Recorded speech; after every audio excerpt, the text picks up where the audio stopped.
فإن من نعم الله عز وجل على العبد أن يمن الله سبحانه وتعالى عليه بزيارة هذا المسجد، مسجد رسول الله صلى الله عليه وسلم، وأن يتفضل الله سبحانه وتعالى عليه بالصلاة في هذا المسجد المبارك. وذلك أن هذه البقعة التي فيها مسجد رسول الله صلى الله عليه وسلم هي من خير وأفضل بقاع الأرض بعد مكة، زادها الله تشريفا وتعظيما. وقد فضل هذا المسجد باعتبارات ثلاث اجتمعت كلها في هذا المسجد دون غيره من بقاع الأرض. أحدها ما فضل به المسجد باعتبار مكانه، فإنه في مدينة رسول الله صلى الله عليه وسلم، ومدينة رسول الله صلى الله عليه وسلم فاضلة مفضلة، وهي حرام محرمة مباركة بسبب دعوة نبي الله صلى الله عليه وسلم. ومن شرف المدينة أنها محفوظة بحفظ الله عز وجل من الفتن والشرور.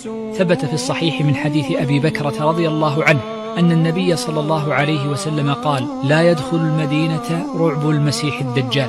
ولذا كان النبي صلى الله عليه وسلم يحب المدينة ويتشوق لها وينظر لها ما لا ينظر إلى غيرها. والأمر الثاني الذي فضل به هذا المسجد أن هذا فاضل باعتباره بيتا من بيوت الله عز وجل، وكل ما ورد في المساجد عموما وفضلها فإنه يدل من باب الأولوية على فضل هذا المسجد المبارك.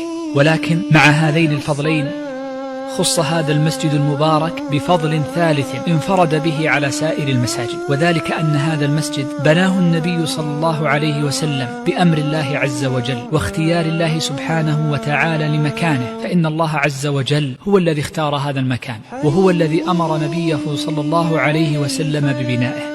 فالله عز وجل هو الذي أمر بهذا الموضع أن تكون فيها بناء المسجد، وأن يكون فيها منزل رسول الله صلى الله عليه وسلم.